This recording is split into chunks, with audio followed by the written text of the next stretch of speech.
yung posisyon. Kasi sabi ni DOJ Secretary Boying Rimulya, question niya yung maturity ng East Timor as a country. Lalo na yung kanilang mga institutions. Kasi dinideny nga yung extradition request ng ating pamahalaan kay Tebes.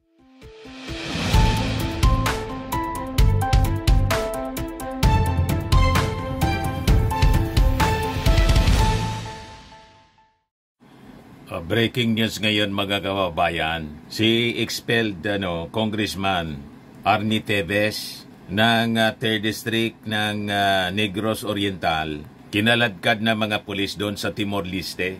Di ba nagtatago siya doon mga kababayan dahil sa kasong pagpatay, siya yung itinuturong mastermind sa pagpatay kay Governor Digamo noong 2023 o ngayon nagtatago sa Timor-Leste. Breaking news ngayon, kinaladkad ng mga pulis. Yan expelled lawmaker Arnie Tebes arrested in Timor-Leste noong Tuesday evening sa kanyang residence.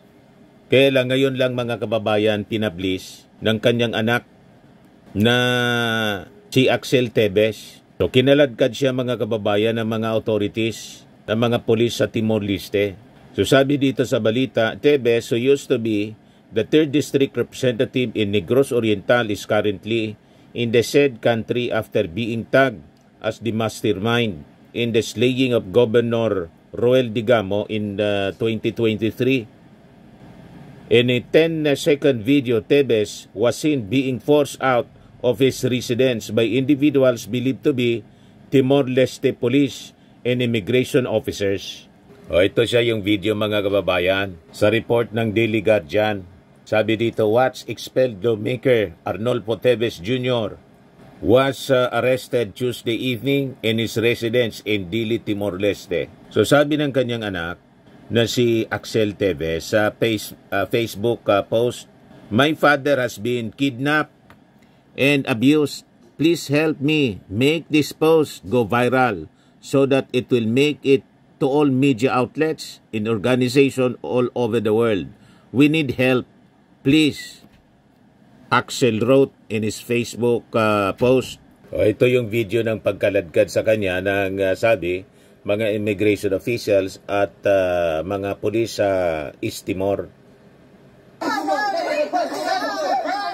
Ayan si Tebes. Yung kalbo. Yeah. Ulitin natin. Yan.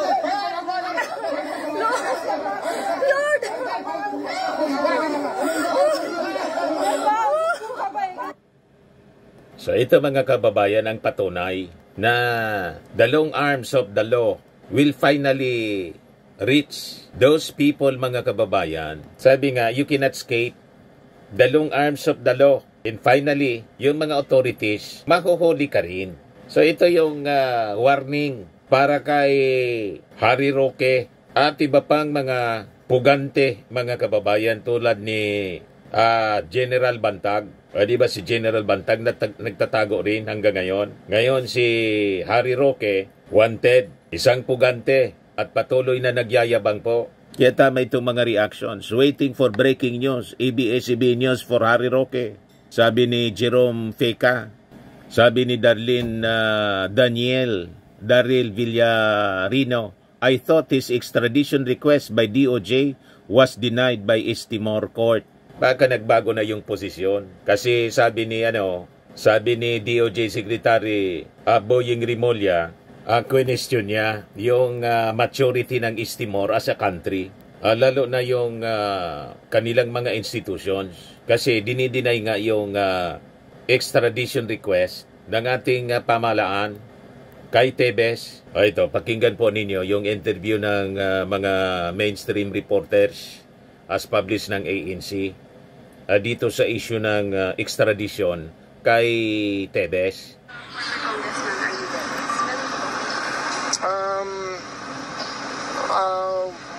Iniintay namin pa rin yung action ng Timor-Leste. And it's come to the point where really we are questioning the maturity of the institutions to be able to undertake membership in the ASEAN. Kasi kung gano'n ang gagawin nila, hindi mature ang institutions nila, baka hindi pa sila ready sa ASEAN.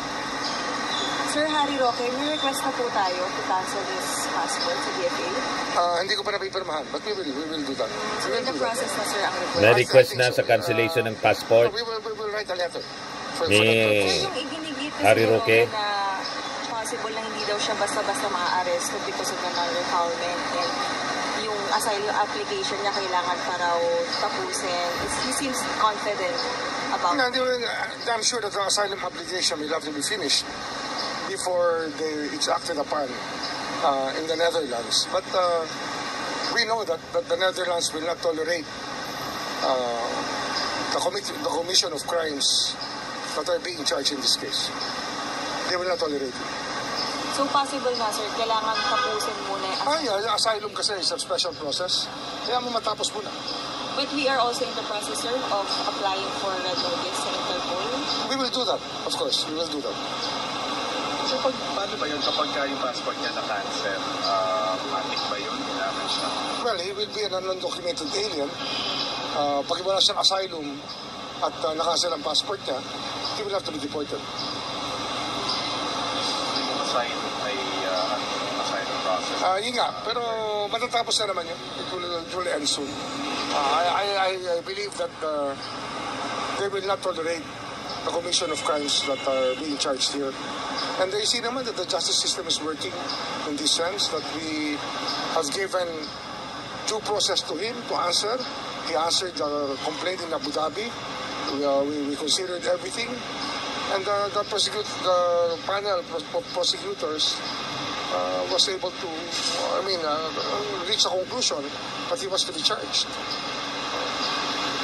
Sir Anson K, hapon po nagkaroon ng So abangan natin yung development dito sa kaso ni Tebes. Baka nagbago ng posisyon yung korte ng Timor-Leste o ng gobyerno mismo ng Timor-Leste. Because of that, posisyon ng ating gobyerno. Baka rangin ng ating gobyerno kasi yung membership nila sa ASEAN.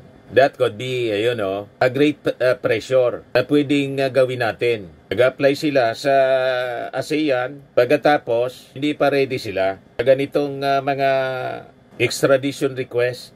Pag ganon, tama si Boying Rimulya. Kaya sabi dito ni Esther Macaraig Hogan, another milestone to General Torre. Sabi ni May Stanislaw Harler, si Roque dapat isunod. Sabi ni Mundihar, good news.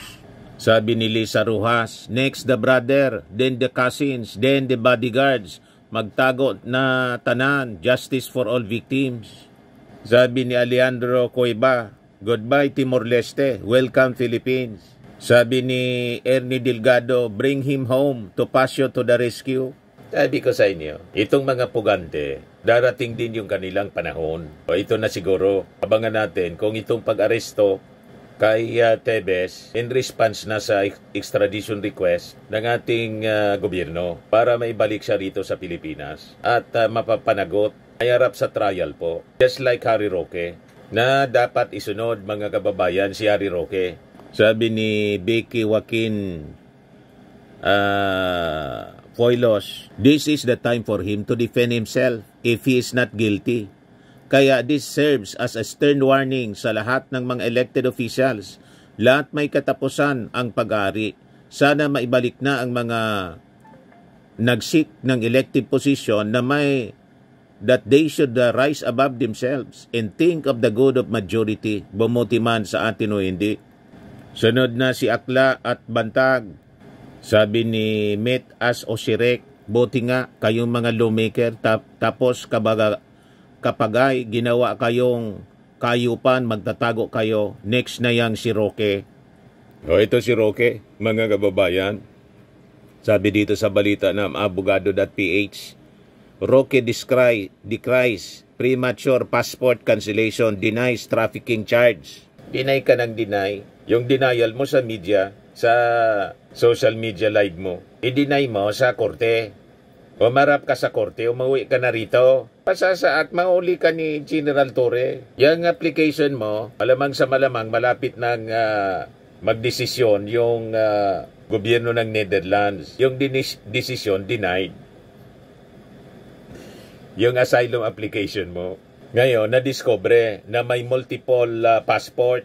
Itong si Harry Roque, dumipin siya agad po. Sabi rito, may nahilo na naman. Roque blast Boeing's multiple passport claim as fantastic tale. Fake news ang pinapakalat ng Marcos Jr. administration na mayroon daw akong multiple passport. Hindi nga masabi ng Department of Justice kung 2 o 3 ang aking pasaporte. May nahilo na naman. Ito yung interview kay Remulla, kay Boeing. Sir, on Mr. Harry Roque nga po, nag-apply na rin po tayo ng cancellation ng kanyang passport. How important po yun ngayon? Siyempre, it will limit his options. I think he holds 2 or 3 passports pa nga. May nagsabi sa akin ng gano'n. Ang mahalaga, talagang mapilitan siya mag-account sa kanyang ginawa dito. At depensahan niya ang sarili niya. Hindi pa nga nagsisimula ang lahat tinatakasan niya na, di ba? Kaya sa batas natin, flight is an indication of guilt. Kaya sana, harapin niya na lang para naman maging madali ang lahat para sa ating bansa.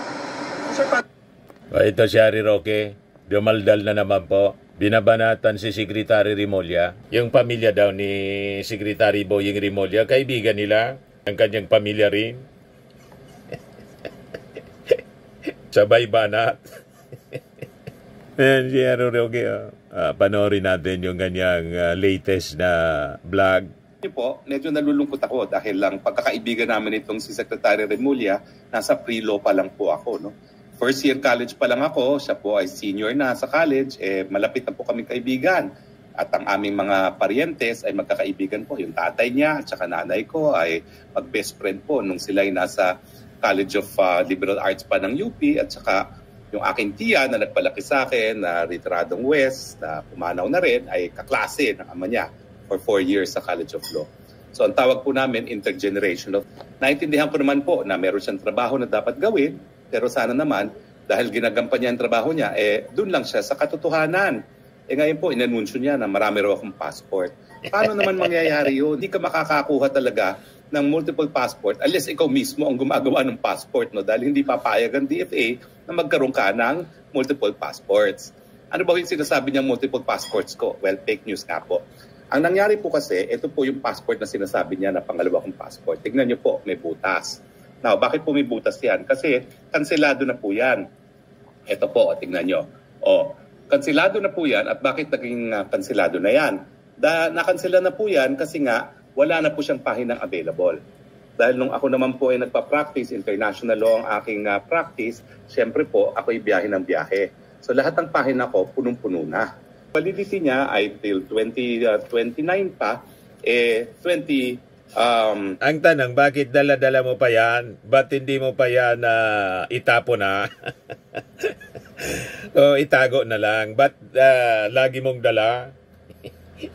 Anyway, itong aligasyon, mga kababayan, na may multiple passport si Harry Roque, hindi pa man po kumpirmado. Kaya nga pinapaimbestiga ni Secretary Boying Remulla. Nagkikipag-coordinate na sila sa DFA para alamin kung totoo ang kwento na na-receive po ni Boying Remulla na nagpo-possess po ng multiple passports. Ito pong si Attorney Harry Roque.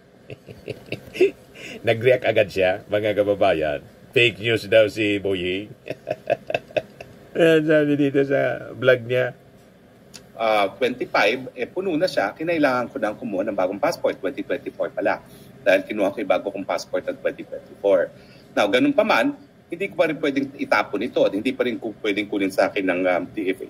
Ito dahil nandito rin ang aking visas, no? Nandito yung visa ko sa Shenzhen na ginamit ko nung ako'y pumasok dito sa Netherlands at nandito rin yung mga visa ko sa bansa na gaya ng Japan, no? At saka ng United Arab Emirates. No? So talagang yung mga lumang passport ay hahawakan mo pa dahil may mga multiple visas naman, multiple entry visas na hawak ka. Iba pa po yung passport kung nasaan yung aking 10-year US visa. No? So at any time, 3 ang dala kong passport. Pero iisa lang ang valid na passport. Yung valid lang na in-issue for the current period. Yung walang butas. Kapag may butas na ganito, ibig sabihin, kansilado na pa ito, but without prejudice kasi pinalitan nila ng bago. So yun po ang katotohanan. No? Totoo po, 3 hawak kong passport. 2 luma na nandun na mga visas. Yung pinakaluma, nandun yung aking US visa. Itong visa na ito, nandito yung aking Shenzhen visa. At saka yung passport ko na current na ginagamit ko. Kasi nga po, napunta agad. Anyway, isa o multiple passports, tulad ng nakarating na information kay Boying Rimulya, lahat ng passport mo, ipapakansila na. O, di ba? Pag nakansila na yung passport niya, undocumented alien na siya. I-deport siya, mga kababayan, kung saan man siya nagtatago. O, di ba? Pasasaat. Maabot ka rin ng long arms of the law. Mahuli ka rin ng ating mga authorities. At sabi nga natin, pag nahuli itong si Atty. Roque, kailangan pusasan agad po para matanggal yung yabang. Walang tigil po sa pangangantyaw sa ating Pangulo. Nagsasayaw-sayaw, bangag, ngiwi. Tapos pati si First Lady Lisa Marcos, sinama sa pangangantyaw, butod. Naging parang batang paslit. Naging abnormal yung utak ni, sabagay, lahat man po sila, yung amo niya ganun din. Mga abnormal mag-isip, mga childish, isip bata, mga kababayan. Yung mga isip bata, dapat wala po sa gobyerno. Dapat yung mga isip bata, ibalik po sa eskwelahan para matuto at mag-mature yung pag-iisip. Tama pa? At pag nakagawa ng krimen, tulad ng pagkasabit po sa qualified human trafficking, dapat papanagutin sa batas. Tama pa? Pero yung ating Pangulong Bongbong Marcos, sige lang ang trabaho. O, ito yung arrival statement ng ating Pangulong Bongbong mula sa 46 ASEAN Summit sa Kuala Lumpur, Malaysia. Pakinggan natin yung kanyang statement. ASEAN Summit and related summits here in Kuala Lumpur, Malaysia. The summit was once again an opportunity to discuss among our fellow ASEAN member states and partners how we should navigate our future together. This amidst the various geopolitical and economic challenges that we face nationally, bilaterally, regionally, and globally. We discussed significant international issues and emerging challenges that not only impact our nation, but also the entire region, especially the West Philippine Sea. I reaffirmed that the Philippines will continue to defend our sovereignty, sovereign rights, and jurisdiction in the West Philippine Sea in accordance with international law. We continue to strengthen our partnerships with all countries who share our values and our commitment to peace and the rule of law. The leaders of ASEAN agreed to work as a whole towards the further advancement of ASEAN community building. We adopted the ASEAN Community Vision 2045, which sets out the future direction of ASEAN over the next 20 years, along with its accompanying strategic plans. We are collaborating with our partners to narrow development gaps and to promote inclusive growth, particularly for the marginalized, the underdeveloped, and vulnerable communities. We acknowledge the Complementarities Initiative, which maps the similar goals of the ASEAN Community Vision and the Sustainable Development Goals. We reaffirm the importance of the Treaty of Amity and Cooperation in Southeast Asia. And this is the code of conduct which governs the interstate relations in the region. To prepare our country and our region for the future, the economic front must also be developed. ASEAN continued to demonstrate resilience with a growth of 4.7% in 2024, higher than the global average. The leaders and I talked about the impact of the imposition of unilateral tariff measures, which pose a threat to a region as economically integrated as ours. We welcomed the establishment of the ASEAN Geoeconomics Task Force, which is an ad hoc specialized high-level advisory body which provides real-time analysis, strategic foresight, and actionable policy recommendations to support relevant ASEAN sectoral bodies. We reaffirmed ASEAN's collective commitment to a rules-based, open, inclusive, transparent, and non-discriminatory multilateral system. We strengthened our trade with external partners with upgrades in the ASEAN Trade in Goods Agreement, amendments in our free trade agreements, and utilization of the Regional Comprehensive Economic Partnership. We welcomed the issuance of the Joint Declaration on Economic Cooperation between ASEAN and the Gulf Cooperation Council. We look forward to its effective implementation. We welcome the progress in trade and customs, sustainable investment guidelines, mobilization of green financing, multilateral power trade, support to micro, small, and medium enterprises, and sustainable tourism, mining, and agriculture, among others. In line with the Philippines' commitment to the development of a common regional framework for ethical and responsible artificial intelligence aligned with ASEAN values, we noted the ongoing development of the Declaration on the Establishment of the ASEAN Artificial Intelligence Safety Network. This is a crucial step to institutionalize AI safety, ethics, and governance principles. This economic development goes hand in hand with strengthening the socio-cultural community. We discussed the progress achieved and actions moving forward for education, green jobs, migrant worker rights, civil service, and health. We adopted the ASEAN Creative Economy Sustainability Framework, which is a roadmap for balancing economic growth, social inclusion, cultural preservation, and environmental sustainability. Once again, the ASEAN leaders and I had a fruitful interface with the representatives of ASEAN Youth, where I highlighted the Philippines' hosting of the 14th Senior Officials Meeting on Youth and the ASEAN Youth Climate Action and Disaster Resilience Conference in Manila. That was recently as part of the government's commitment to the young people of ASEAN. I also encouraged the youth representatives to harness the full potential of technology for the region's development while keeping an eye to the challenges that this new frontier brings, particularly on the misuse of information and artificial intelligence. On the sidelines of the summit, I took the opportunity to engage leaders to discuss bilateral cooperation and strategic areas of mutual interest. I met with the leaders of Lao PDR, Thailand, Vietnam, Cambodia, and Kuwait. We reaffirmed commitment to strengthen bilateral relations and further advance cooperation on many fields of mutual interest, such as defense, maritime, trade, human resource and development, and education. I especially wish to note that we agreed to explore active ways to boost private sector investments. We expressed openness to cooperating on advanced technologies, AI, and the digital space. I emphasized that welfare, safety, and progress of Filipinos working and living overseas is of paramount importance to my administration. In all my bilateral engagements, one thing is clear.